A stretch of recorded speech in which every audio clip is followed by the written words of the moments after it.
नमस्कार, आप देख रहे हैं गैंग्स ऑफ राजस्थान और आपके साथ में विजेंद्र सोलंकी। आज जिस गैंगस्टर की क्राइम कुंडली आपको बताने वाले हैं वो आनंदपाल और बलबीर बानुड़ा का शागिर्द है, जिनके कहने पर वो जेल में घुसकर राजू ठेठ पर गोलियां चलाता है। वो AK-47 से अंधाधुंध गोलियां चलाते हुए पुलिस के चंगुल से भाग जाता है, जिसके लिए कहा जाता है कि आनंदपाल के एनकाउंटर के बाद उसने आनंदपाल की गैंग को अपने हाथों में लिया। सीकर के बराल गांव का रहने वाला ये लड़का लॉरेंस का भी साथी है और लॉरेंस के कहने पर भी हत्या कर चुका है और लॉरेंस ने भी इसके लिए हत्याएं करवाई हैं। नाम है सुभाष मुंड और सुभाष बराल।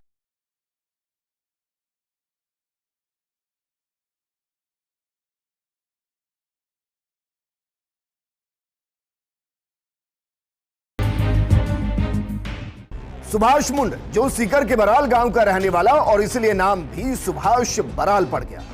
इसकी क्राइम कुंडली की जहां से शुरुआत होती है वो घटना ही राजस्थान की क्राइम की दुनिया की बड़ी घटना है, क्योंकि इसने पूरे राजस्थान में दहशत फैला दी थी। सलाखों में गोलियों की आवाज गूंज रही थी और दो गैंग के बीच में वर्चस्व की जंग इतनी बढ़ गई कि जेल में हत्या कराने की साजिशें रची जा रही थी। और साजिश में जिसने सबसे बड़ी भूमिका निभाई वो नाम था सुभाष मुंड और सुभाष बराल। आज हम आपको सुभाष बराल की पूरी क्राइम कुंडली दिखाने वाले हैं। ये रिपोर्ट देखिए। सुभाष बराल का जन्म सीकर के बराल गांव में हुआ। सीकर के लॉ कॉलेज से वकालत की पढ़ाई पूरी की। राजस्थान हाई कोर्ट में भी वकालत कर चुका है। कानून के हर पहलू को अच्छे से जानता है ये गैंगस्टर। करोड़ों की संपत्ति का मालिक है ये सुभाष बराल। आनंदपाल के राइट हैंड के तौर पर करता था काम।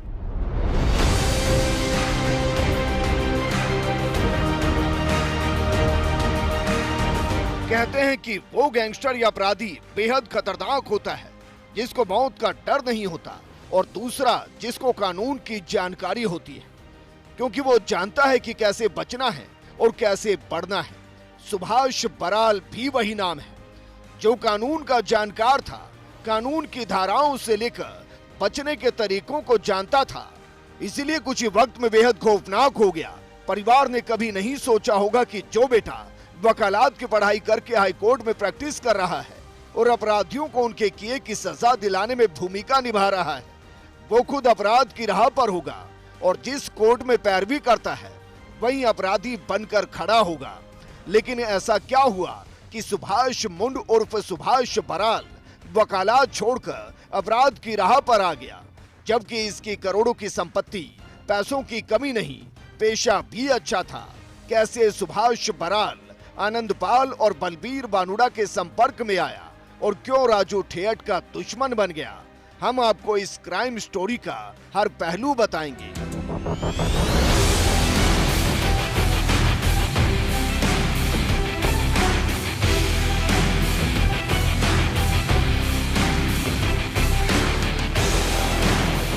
सुभाष बराल सीकर के बराल गांव का रहने वाला था। बचपन भी सुभाष का अन्य बच्चों की तरह ही बीता। परिवार में किसी के खिलाफ कोई आपराधिक रिकॉर्ड नहीं है और गांव वाले भी कभी ये सोचा नहीं था कि सुभाष अपराध की राह चुनेगा। लेकिन जैसे ही सुभाष ने अपराध की राह पर चलना शुरू किया, उसे पुलिस की हिट लिस्ट में आने से ज़्यादा वक्त भी नहीं लगा। तारीख 26 जनवरी 2013।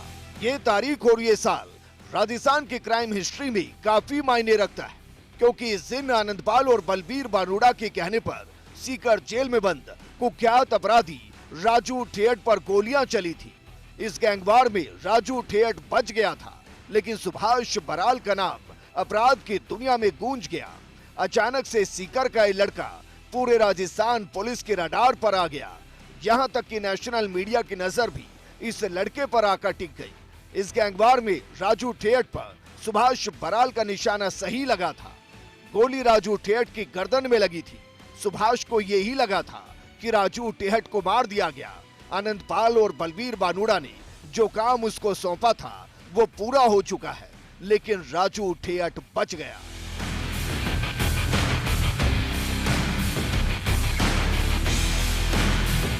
26 जनवरी 2013 यही वो दिन था जब सीकर की जेल में गोलियों की आवाज़ से दहशत फैल गई।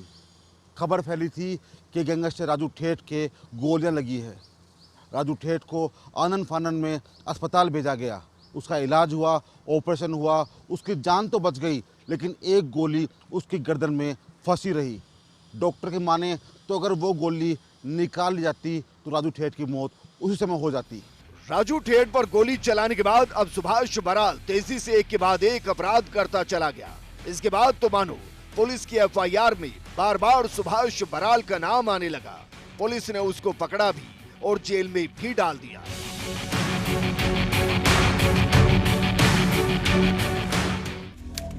3 सितंबर 2015 आनंदपाल और उसका साथी सुभाष मुंड और बराल नागौर कोर्ट में पेशी पर गए। पुलिस वैन के जरिए उन्हें अजमेर सेंट्रल जेल लाया जा रहा था। लौटते हुए आनंदपाल ने पुलिस वालों को मिठाई खिलाई, जिससे उन्हें नशा हो गया। आगे उसके साथियों ने रोड रोक ली और गोलियां चलाते हुए उसे भगाकर ले गए। इसमें एक पुलिसकर्मी मारा गया था।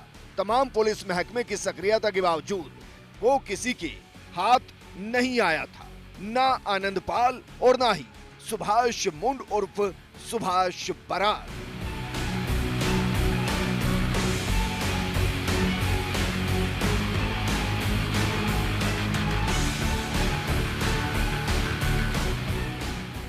आनंदपाल पुलिस के लिए पहले से ही सिरदर्द बना हुआ था, लेकिन अब पुलिस के लिए चुनौती बन गया था सुभाष बराल, क्योंकि पुलिस को चकमा देकर, पुलिस पर गोली चलाकर, एक सिपाही की हत्या कर सुभाष बराल पुलिस की गिरफ्त से निकल चुका था। अब पुलिस के लिए जो सबसे बड़ी चुनौती थी वो थी सुभाष बराल को पकड़ने की। अब जो सबसे बड़ी चुनौती थी वो थी सुभाष बराल को सलाखों में डालने की। पुलिस ने इसको पकड़ने के लिए लगातार प्लानिंग शुरू कर दी, लेकिन फिर क्या हुआ ये रिपोर्ट देखिए।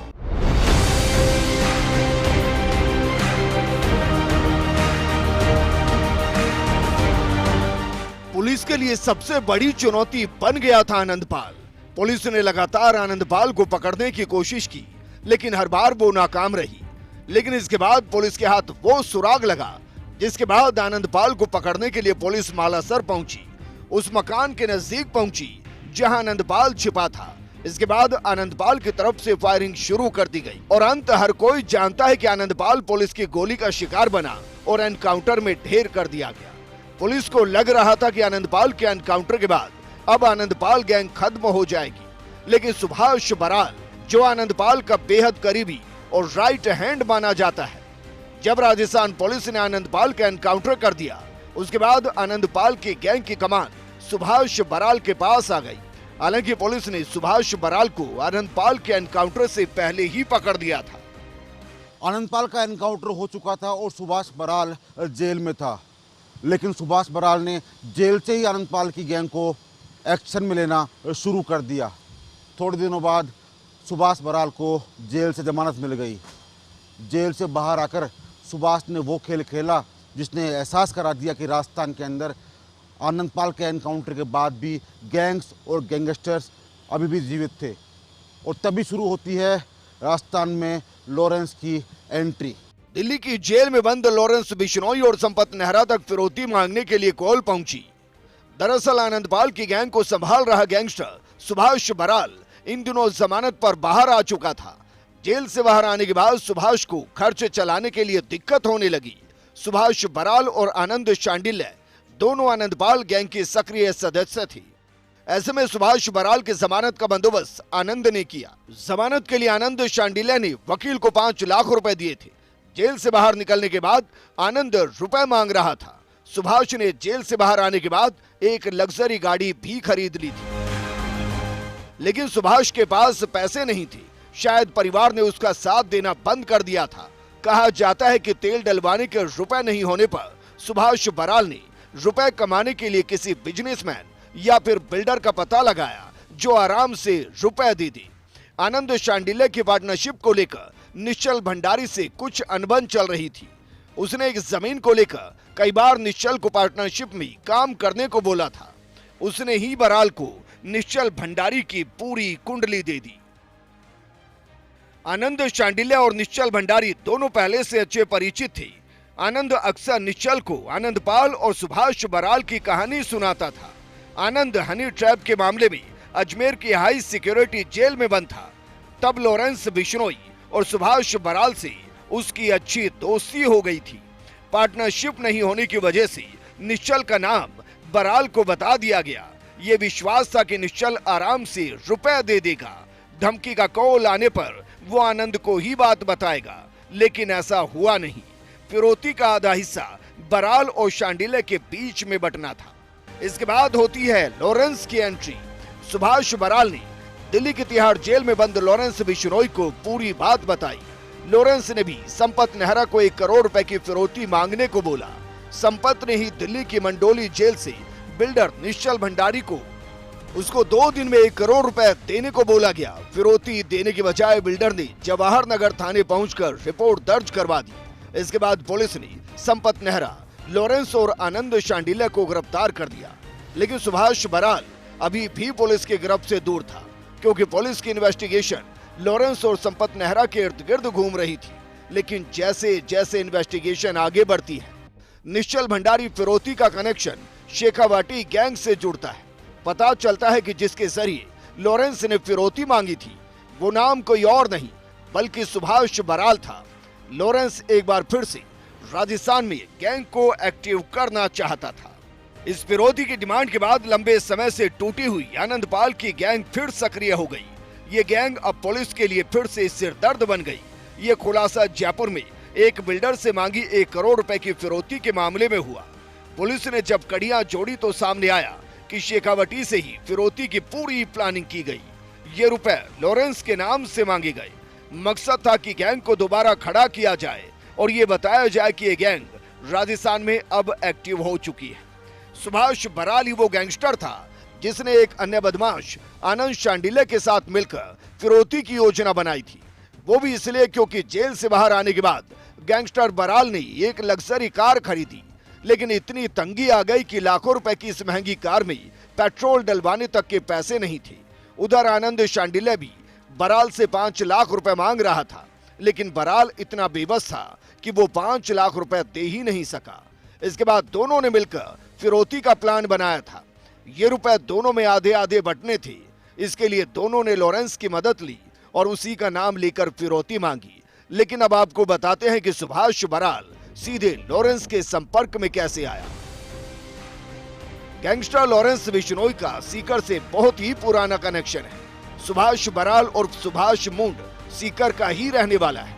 दोनों अजमेर की घुघरा घाटी जेल में एक साथ ही बंद थे। लॉरेंस ने सुभाष के कहने पर जेल में बैठकर हत्या करवाई थी। जुराठड़ा सरपंच सरदार राव की हत्या शूटर भेजकर करवाई थी। सुभाष बराल की जुराठड़ा सरपंच से चुनावी रंजिश चल रही थी। यही वजह थी कि जब सुभाष बराल को कुछ समझ नहीं आया तो पुराने दोस्त की हेल्प मांगी गई और जेल में बंद लॉरेंस से संपर्क किया गया और लॉरेंस ने संपत नेहरा से बिल्डर निश्चल भंडारी को फोन कर फिरौती मांगने को कहा था।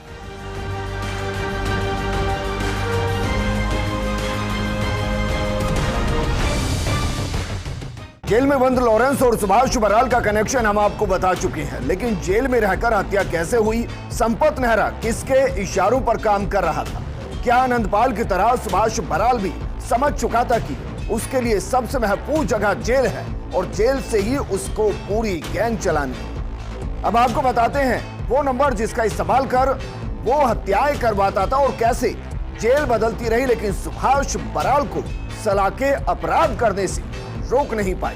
ये रिपोर्ट। अजमेर और अलवर जैसी हाई सिक्योरिटी जेलों में बंद शातिर बदमाश जेल में बैठकर भी अपराध की साजिश रच रही थी। आनंदपाल एनकाउंटर के बाद से गैंगस्टर सुभाष बराल पूरे गिरोह को अपने इशारों पर नचा रहा था। एटीएस और एसओजी पुलिस की जांच में खुलासा हुआ कि अजमेर जेल में रहते हुए सुभाष बराल मोबाइल का इस्तेमाल कर गुर्गों से बातचीत कर रहा था। बराल के पास 9214-787 और 921471 नंबर की सिम पाई गई। इन दोनों मोबाइल के जरिए ही बराल गुर्गों से बातचीत का टारगेट देता। गुर्गे घटना को अंजाम देकर वापस उसे इन्हीं नंबर पर रिपोर्ट करते। पुलिस की जांच में पाया गया कि जब इन दोनों नंबर की लोकेशन तलाशी गई तो बेहद चौंकाने वाला खुलासा हुआ। दोनों नंबर की कॉल लोकेशन लगातार घुघरा घाटी में अजमेर जेल की पाई गई। दोनों नंबरों की सीडीआर में खुलासा हुआ कि गिरोह के गुर्गे सुभाष बराल से रोजाना फोन पर बात करती थी। बराल और गुर्गों के बीच साजिश रचने के लिए कई घंटों तक मोबाइल पर बातें होती। मोबाइल कॉल डिटेल में पुलिस के पास श्रवण भैरूपुरा, विजयपाल, ओम प्रकाश उर्फ ओमी, संदीप जाखड़ के नाम सामने आए, जो लगातार सुभाष बराल से जेल में रहने के दौरान बातचीत करते रहे। पुलिस ने मोबाइल की कॉल डिटेल निकाली कि ये गुर्गे किससे बात करते हैं और किसके लिए काम करते हैं। जब जांच की गई तो सामने आया कि सुभाष बराल ही जेल में बैठकर सारी घटनाएं करवाता रहा। सुभाष बराल ने ही जेल में बैठकर राजू ठेठ और सुखदेवाराम के हत्या की साजिश भी रची। लेकिन इन योजनाओं में कौन कौन शामिल था और कैसे इन वारदातों को अंजाम दिया गया, ये भी आपको बताते हैं। जुराठड़ा सरपंच सरदार राव हत्याकांड। पूर्व सरपंच सरदार राव की पंचायत उपचुनाव में रंजिश को लेकर 23 अगस्त 2017 को पलसाना में किराए की दुकान पर घुसकर शूटर संपत नेहरा ने गोली मारकर हत्या कर दी थी। सुभाष बराल ने हरदेवाराम के चुनाव को लेकर चल रही रंजिश की बात लॉरेंस को बताई थी। इस पर लॉरेंस ने संपत को भेजा। उसके बाद शूटर अंकित भादु, एक अन्य शूटर भी साथ गया। सुभाष ने जेल से ही तीनों को दादिया के एक होटल में फर्जी आईडी से नाम बदल कर रुकवाया और गाड़ी भी दिलवाई। पुलिस ने बाद में इस मामले में लगभग 1 दर्जन आरोपियों को गिरफ्तार किया था। ठेठ को मारने की साजिश और आधुनिक हथियार। सुभाष बराल ने ही अजमेर सिक्योरिटी जेल में रहते हुए 3 अप्रैल को पेशी पर लाए जाने वाले राजू ठेठ को मारने की साजिश रची। चंद्रभान और नरेश को फंडिंग की व्यवस्था कर आगरा और बीकानेर से 400 कारतूस, 1 कार्बाइन, 8 पिस्टल, 1 रिवॉल्वर लाने भेजा। पुलिस ने 19 मार्च को इनको धोद रोड से पकड़ लिया था। सुखदेव राम फायरिंग मामला। राजू ठेठ के हार्डकोर अपराधी सुखदेव राम को मारने की साजिश भी सुभाष बराल ने अलवर जेल में रहते हुए ही रची थी। देवेश पारिक, श्रवण भैरूपुरा, मुकेश मीणा, हरलाल और अनिल से सुखदेव राम के घर रात को फायरिंग करवाई गई।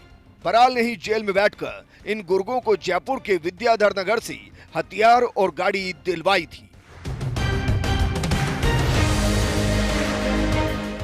इन वारदातों ने यह तो बता दिया था कि कैसे सुभाष बराल अपने गुरु आनंदपाल की तरह ही जेल से गैंग चला रहा था। कुछ इसी अंदाज में लॉरेंस बिश्नोई भी गैंग चलाता है। लॉरेंस तो 2 कदम आगे निकल गया, वो तो जेल से इंटरव्यू भी देता है। लेकिन जेल में बंद सुभाष बराल जेल से बाहर आने के बाद कहां गया और सीकर पुलिस ने जिसकी परेड सीकर की सड़कों पर करवाई थी वो कौन था, ये भी आपको बताएंगे। एक छोटे से ब्रेक के बाद आप बने रहिए फर्स्ट इंडिया न्यूज।